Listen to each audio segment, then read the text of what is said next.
జేబీఎంలు అందరం మాలలం అంటే ఎక్కడున్నా కూడా బంధువులమే. మరి మిత్రులారా,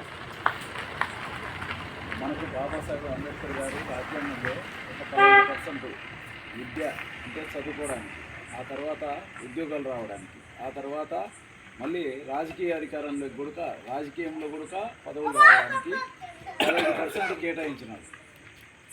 ఆ 15% కేటాయించిన దాంట్లో మరి మనం కొద్దిగా చదువుకొని కొద్దిగా ఉద్యోగాలు ఎక్కువ వచ్చింటాయి, వచ్చి ఉండవచ్చు, కరెక్ట్గా చెప్పలేము. అయితే మందకృష్ణ మాదిగ ఎంఆర్పిఎస్ అని పెట్టి మాదిగలంతా రెచ్చగొట్టి మాలలంతా మా సొమ్ము తింటున్నారు, దొబ్బి తింటున్నారు అని చెప్పేసి మాట్లాడుతున్నారు. మరి నిజంగా మాదిగల సొమ్ము మనం తిన్నామా చెప్పండి? తినలేదు. కాబట్టి 30 సంవత్సరాల నుంచి తిన్నారు తిన్నారు తిన్నారు అని చెప్తున్నాడు. చెప్పి అది అబద్ధము, అదే నిజమైతుంది. 100 సార్లు చెప్తే ఒక అబద్ధాన్ని కూడా ఇది నిజమై కూర్చున్నది. అంటే ఎవరమైనా చెప్పినామా మనము? ఎప్పుడన్నా ఒక సభ పెట్టి అరే ఏందిరా నువ్వు అట్లా మాట్లాడుతున్నావు, అసలు మేము నీ సొమ్ము ఎప్పుడు తిన్నాంరా, ఎక్కడ తిన్నాంరా అని చెప్పేసి అడిగినామా? అడగలే. కాబట్టి ఆ అబద్ధమే ఈరోజు 30 సంవత్సరాలుగా నిజమైంది. రాజకీయ నాయకులు అనుకుంటున్నారు, రాజకీయ పార్టీలు అనుకుంటున్నాయి, ప్రభుత్వాలు అనుకుంటున్నాయి, సమాజంలో ఉన్నటువంటి అన్ని కులాలు కూడా మిగతా కులాలు కూడా అనుకుంటున్నాయి. ఏమని? మాదిగల సొమ్ము మాలలు తింటున్నారు, అందుకనే నోరెత్తడంలే ఈ నాయన్లు. నిజమే ఇది అనుకుంటున్నారు. నిజంగా మనం తినలే, అయినా కూడా మనకి ఏంది అపవాదు? మరి మనం కూడా వర్గీకరణ కావాలని ఆయన మరి 40 మార్కులు వచ్చిన మాదిగల పిల్లలకు ఉద్యోగాలు వస్తాయి, 75 మార్కులు వచ్చిన మాల పిల్లలకు ఉద్యోగాలు. అంటే మనం మన పిల్లలను చదివించుకున్న గుడుక వాళ్ళను కూలి పనులకు పంపించాల్సిన పరిస్థితి రాబోతుంది మిత్రులారా. మరి అలాగే అంబేద్కర్ గారి కాలంలో 15% రిజర్వేషన్ను ఆయన అప్పటికున్నటువంటి పరిస్థితిని చేసినాడు. ఈరోజు సుమారు 25 పైగా శాతం పెరిగింది మనది. ఆ శాతం పెంచమని అడగడంలే ఆయన. ఎస్సీలకు మా వాటా ఎక్కువ పెరిగినాం మేము అని అడగడంలే. ప్రైవేటు దాంట్లో మొత్తము రైల్వేలు, ఎల్ఐసీలు, పోస్టర్లు ఇట్లా అన్నీ ప్రైవేటు పరం చేస్తున్నారు. ప్రైవేటు దాంట్లో రిజర్వేషన్ చెల్లదు మనకు. ప్రైవేటు దాంట్లో రిజర్వేషన్ను ఇవ్వమని అడగాల.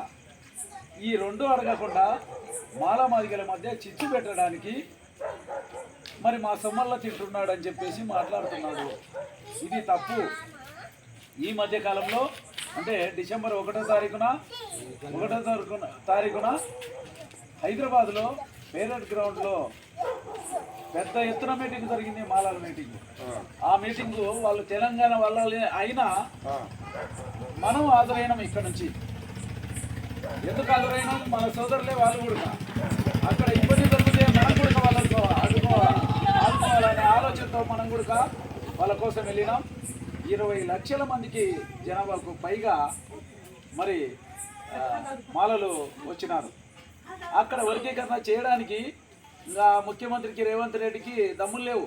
మాలలంతా ఏకమైనారు, ఇది కాదు అని చెప్పేసి ఆపేసినారు.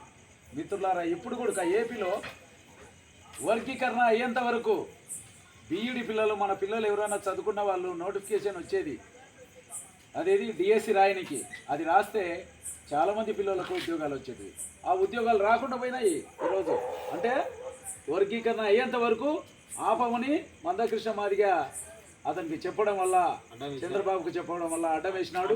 ఈరోజు ఆగిపోయినాయి ఉద్యోగాలన్నీ. ఏది కూడా ఫిలప్ చేయకూడదు వర్గీకరణ అయ్యేంత వరకు, మా పిల్లలకు ఉద్యోగాలు పోతాయని ఆపేసినాడు. మరి ఇది ఇట్లే కొనసాగితే మన పరిస్థితి ఏంది మిత్రులారా? గతంలో వెనక ఒక పొరక మూతికి ఒక ముంత ఉండేది మన జాతికి, అది కూడా రాబోతుంది. మనకు ఉద్యోగాలు అనేటివి లేకపోతే మన పరిస్థితులు మరింత వెనక్కి నెట్టబడతాయి. కాబట్టి మన పిల్లలు చదువుకున్నందుకు ఉద్యోగాలు రావాలా, రాకపోతే మనం కాయ కష్టం చేసుకొని మన పిల్లలను చదివించుకున్నదంతా వేస్ట్ అయిపోతుంది. మరి పిల్లలు కూలి పనులు చేయాల్సిన పరిస్థితి, ఇంజనీరింగ్ చదివి డాక్టర్ కోర్సులు చదివి మరి ఇంకొక అగ్రికల్చర్ కోర్సులు చదివి కూడా ఎలాంటి గవర్నమెంట్ ఉద్యోగం రాని పరిస్థితి అవుతుంది. కనుక మనం మేలుకోవాలా. రేపు 15వ తారీఖున, ఈ నెల 15వ తారీఖున మరి గుంటూరులో పెద్ద ఎత్తున మాలల సభ జరగబోతుంది. ఆ సభకు కంపల్సరీ మరి మీరు ఇక్కడ ఉన్నటువంటి వాళ్ళు దాదాపుగా ఇంటింటికి తిరిగి కానీ మన వాళ్ళకు చెప్పి పెద్ద ఎత్తున కనీసం ఒక 100 మందినైనా ఇక్కడ నుంచి ఈ గ్రామం నుంచి కదిలించే విధంగా ప్రయత్నం చేయాలా. 15వ తారీఖు ఉదయం 8 గంటలకు నంద్యాల రైల్వే స్టేషన్ నుంచి రైలు ఉంది. అంతకంటే ముందు 7:30కే మరి స్టేషన్కు చేరే విధంగా మీరు రావాలా. మరి ఈ విధంగా మనకు ఇబ్బంది కలుగుతుంది. ఆ ఇబ్బందిని మనం అందరం కలిసి ఎదుర్కోకపోతే మరి చాలా ఇంకా ఇబ్బందుల్లోకి పడతాము. అది ఆలోచన చేయాలని చెప్పేసి మీ అందరినీ కోరుకుంటూ జై భీములు తెలియజేస్తూ ముగిస్తున్నాము. జై భీమ్ మిత్రులారా. అన్నా ఒక్క నిమిషం స్లోగన్స్ ఇచ్చి నానా ఇది వీడియో తీయాలా, ఇది వీడియోది సపరేట్గా కట్ చేసుకో.